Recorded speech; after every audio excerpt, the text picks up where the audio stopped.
Badan Pusat Statistik Daerah Istimewa Yogyakarta kembali melaksanakan sensus pertanian yang biasanya dilakukan 10 tahun sekali. Pada tahun ini, tema sensus pertanian nasional 2023 yakni mencatat pertanian Indonesia untuk kedaulatan pangan dan kesejahteraan petani yang bertujuan untuk menghasilkan data yang berkualitas. Adapun data yang dikumpulkan oleh petugas sensus yakni meliputi jenis tanaman, luas lahan, teknik budidaya dan profil petani berbasis nama maupun alamat, model irigasi, status kepemilikan tanah, struktur demografi petani, hingga terkait UMKM dan pelaku usaha di bidang pertanian. Pada kesempatan ini, anggota Forum Masyarakat Statistik Priyarsono bersama Kepala Badan Pusat Statistik Kota Yogyakarta Mainil Asni dan Kepala BPS DIY Harum Fajarwati melaksanakan sensus pertanian 2023 di Tegal Anggur, Kemantren Tegalrejo, Kota Yogyakarta. Priyarsono mengapresiasi warga setempat karena bisa memanfaatkan lahan sempit menjadi lahan budidaya tanaman anggur. Ini merupakan sebuah pengalaman baru di wilayah perkotaan yang mampu memanfaatkan lahan sempit sehingga memperkuat ketahanan pangan di Kota Yogyakarta. Masyarakat memanfaatkan dinding, pot, pinggiran jalan untuk melakukan budidaya anggur ini yang hasilnya tak beda jauh dari tanaman di pedesaan. Ini bagi saya ini banyak pengalaman baru.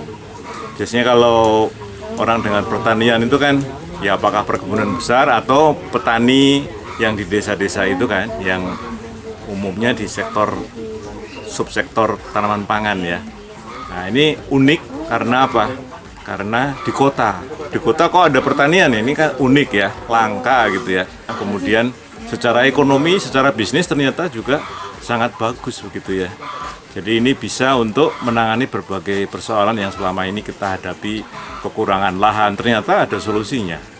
Dan ternyata menghasilkan pendapatan yang lumayan besar begitu kan ya. Jadi ini kalau menurut saya ini masih perintisan kan ya, belum banyak di kota-kota yang lain bisa menjadi istilahnya itu inspirasi ya, menginspirasi banyak orang supaya ditiru. Pada kesempatan tersebut sempat disinggung juga terkait harga pupuk yang sempat naik. Pihak BPS juga telah melakukan pendataan terkait luas lahan yang membutuhkan pupuk dan tidak menggunakan pupuk untuk melakukan subsidi pupuk kepada para petani. Hal tersebut perlu didukung sebab banyak kelompok tani di Kota Yogyakarta yang telah melakukan ekspor keluar provinsi bahkan keluar negeri. Prinsipnya memang kita di kota ini sedang menjajaki untuk ST yang di kelompok-kelompok tani ini gitu loh. Jadi kemarin kita sudah mendatangi kebun sayur, kelompok gang sayur ya, ada kelompok sayur, ada kampung sayur, Gemah Ripah itu di bawah Sasran. Ini nanti juga mungkin kita mau ngajak Pak Profesor ke sana mau melihat gitu. Karena memang ini mungkin untuk BPS ini termasuk baru ya, karena ketika 10 tahun yang lalu kayaknya belum ada ini Pak. Dan di kota itu tadinya kita anggap 0, ini nggak ada. Ternyata banyak sekali, kemarin dari informasi juga ada sekitar 300-an. Nah ini yang akan kita data dalam sebulan ke depan, kelompok-kelompok yang seperti ini. Karena ternyata memang nilai ekonominya sangat luar biasa. Dan yang di luar dugaan sudah ekspor. Ada yang ekspor sampai olahannya, ada pembibitannya, bibitnya juga dikirim ke daerah-daerah. Pada sensus pertanian ini terbagi menjadi 2 segmen, yakni untuk wilayah perkotaan yang selesai pada bulan Juni dan wilayah pedesaan yang akan selesai pada Juli mendatang. Ya, ada 2 segmen. Jadi kalau perkotaan akan selesai pada akhir Juni. Dan alhamdulillah kota memang hampir selesai, tinggal 1-2 karena respondennya belum ketemu kemarin. Kalau yang di pedesaan itu nanti akhir Juli, jadi 2 bulan.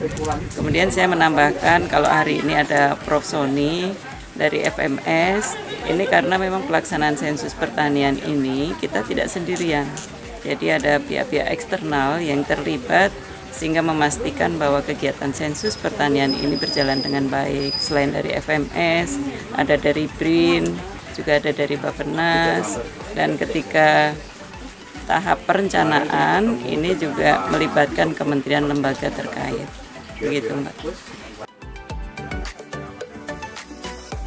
Dalam kerangka sensus pertanian 2023 di Kota Yogyakarta sendiri, ada hal baru yang dicetuskan karena konsep tani Kota Yogyakarta berbasis wisata yang berbeda dengan konsep pada umumnya yang sekedar menjual hasil pertanian di pasar serta menjual daya pesona wisata pertanian. Tentu ini menjadi kekuatan tersendiri bagi wilayah Tegal Anggur khususnya dalam menggarap lahan terbatas dan mampu membuat lompatan baru dalam dunia pertanian yang bisa dicontoh oleh wilayah lain. Dari Yogyakarta, Olivia Rianjani, Adi TV.